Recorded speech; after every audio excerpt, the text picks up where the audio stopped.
तो विरोध प्रदर्शन कांग्रेस कर रही है। केंद्र की मोदी सरकार के खिलाफ कांग्रेस हमलावर है, सड़कों पर उतर आई है। कांग्रेस नेता राहुल गांधी ने भी प्रधानमंत्री नरेंद्र मोदी की सरकार पर निशाना साधा है।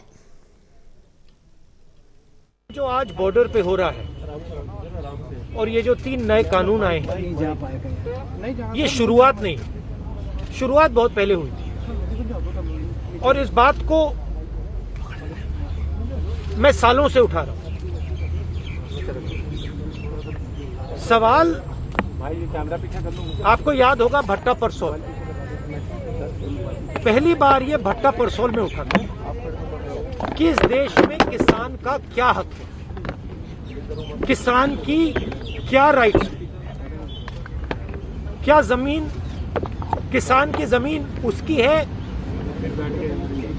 या किसी और की, जो किसान उगाता है उसका फायदा उसको मिलेगा या किसी और। तो पहली बार ये सवाल भट्टा परसौल में उठा। उसका जवाब कांग्रेस पार्टी ने दिया, लैंड एक्विजिशन बिल को बदला। मोदी जी ने लैंड एक्विजिशन बिल को रद्द करने की कोशिश की, हमने उनको रोका। फिर उन्होंने कहा कि ठीक है, सेंटर पे हम लड़ नहीं पा रहे हैं, स्टेट्स पे उन्होंने लैंड एक्विजिशन बिल को रद्द कर दिया। दूसरा कदम, अब ये नया कदम आया है। ये जो 3 कानून हैं,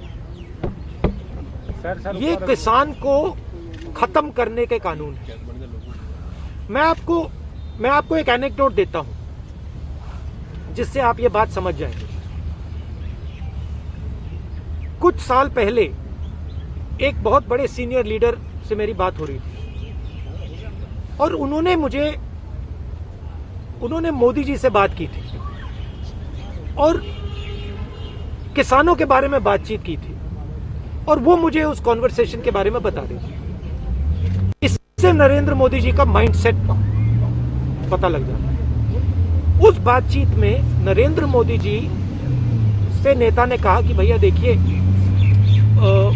किसानों को की अगर हम रक्षा नहीं करेंगे तो देश का नुकसान होगा। नरेंद्र मोदी जी ने जवाब दिया कि देखिए, अगर गेहूं चावल हिंदुस्तान में नहीं ठीक से उगाया जा रहा है तो हम ब्राजील से खरीद सकते हैं, हम बाहर से खरीद सकते हैं। ये फंडामेंटल मिसअंडरस्टैंडिंग है। इस देश को आजादी किसने दी, ये सवाल है।